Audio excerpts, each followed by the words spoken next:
Selamat sore para pemirsa, apa kabar? Mari kita ikuti Warta Berita PTS tanggal 2 Mei. Kapal ikan tercatat di Kilong, Fuyang 266 saat berada pada 157 mil laut bagian timur laut Pulau Tiaoithai dilaporkan terbakar lusa kemarin. Pihak patroli laut pun segera memberikan pertolongan. 7 awak kapal berhasil diselamatkan dan kemarin telah kembali dengan selamat di Pelabuhan Kilong. Namun masih ada 1 ABK asal Indonesia yang belum berhasil ditemukan. Gambar menunjukkan kapal ikan yang terbakar pada tanggal 30 lalu. Kebakaran besar menyebabkan kapal tenggelam ke laut. Tatkala insiden terjadi, ada 2 kapal ikan yang berlayar dekatnya yang berhasil menyelamatkan kapten dan 6 ABK asal Indonesia. Usai menerima laporan, Satuan Patroli Laut segera mengirimkan 2 kapal untuk melakukan penyelamatan.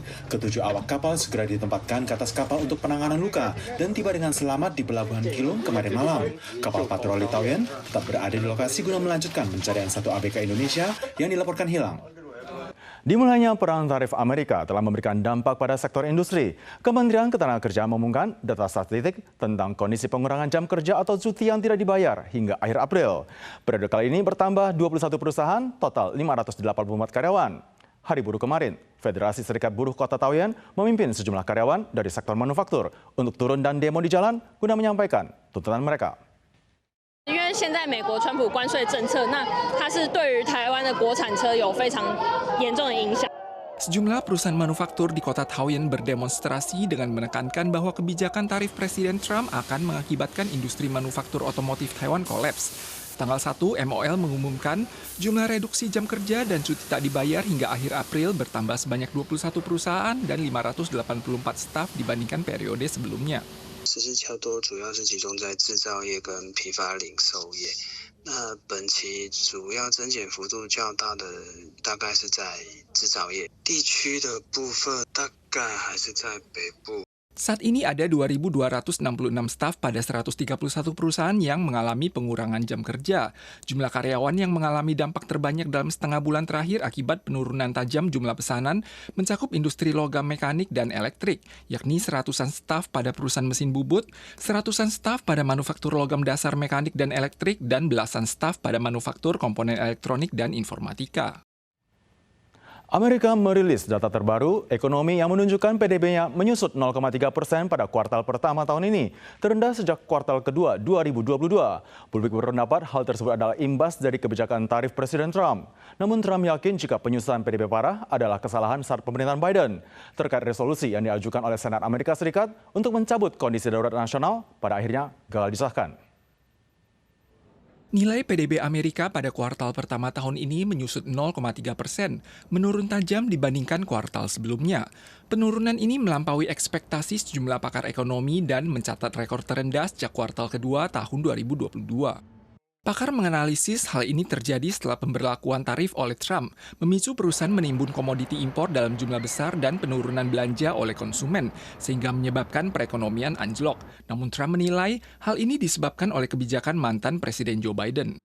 Core GDP, and this is, you probably saw some numbers today, and I have to start off by saying that's Biden, that's not Trump, because we came in on January, this is the quarterly numbers. Menanggapi penurunan nilai PDB, Trump bertemu dengan para pelaku usaha dari berbagai sektor. Ia berharap perekonomian bisa segera pulih setelah mereka memberi pemerintah lebih banyak waktu. Senator Partai Demokrat mengkritik masa jabatan Trump selama 100 hari ini sebagai bencana. Donald Trump's first 100 days in office have been a disaster. Donald Trump and congressional Republicans are crashing the economy in real time, raising costs on hard-working American taxpayers and driving us toward a painful recession. Senat Amerika mengajukan resolusi untuk mencabut kebijakan tarif baru Trump. Hasil voting akhirnya tetap 49 banding 49, sehingga resolusinya tidak tercapai. Pada akhirnya, voting dari Wakil Presiden Amerika lah yang menjadi kunci utama untuk menolak resolusi tersebut, menyebabkan upaya Senat untuk mencabut kebijakan tarif gagal, serta melarang pengajuan ulang resolusi ini di masa mendatang. Biro Investigasi Kriminal belum lama ini menindak sebuah kedai Vietnam di Nantou dan menemukan alasan pemilik membuka kedai tersebut guna menutupi transaksi valuta asing ilegal. Sembari mengikuti petunjuk, pemeriksaan berhasil menangkap pelaku ilegal lainnya yang berada di Miaoli dan Changhua. Adapun jumlah transaksi valuta asing gelap tersebut diprediksi mencapai $1 miliar Taiwan. Mesin hitung uang berputar tanpa henti. Di atas meja terlihat tumpukan uang kertas skala besar yang berhasil ditemukan. Semuanya dipersiapkan untuk pencucian uang ilegal. Biro Investigasi Kriminal berhasil membongkar sebuah kedai Vietnam yang diduga melakukan praktik transaksi valuta asing bawah tanah. Dengan mengikuti petunjuk yang ada, juga berhasil menangkap pelaku lainnya yang berkomplot dengan agensi sehingga transaksi terkesan resmi. Transaksi ilegal valuta Taiwan dan Vietnam menghasilkan selisih nilai tukar, di mana jumlah yang ditemukan mencapai 1 miliar dolar Taiwan. Polisi mengimbau para pekerja migran atau imigran baru untuk mengirim uang melalui jalur resmi dan tidak tergiur oleh biaya administrasi yang murah agar terhindar dari tindak pidana pencucian uang.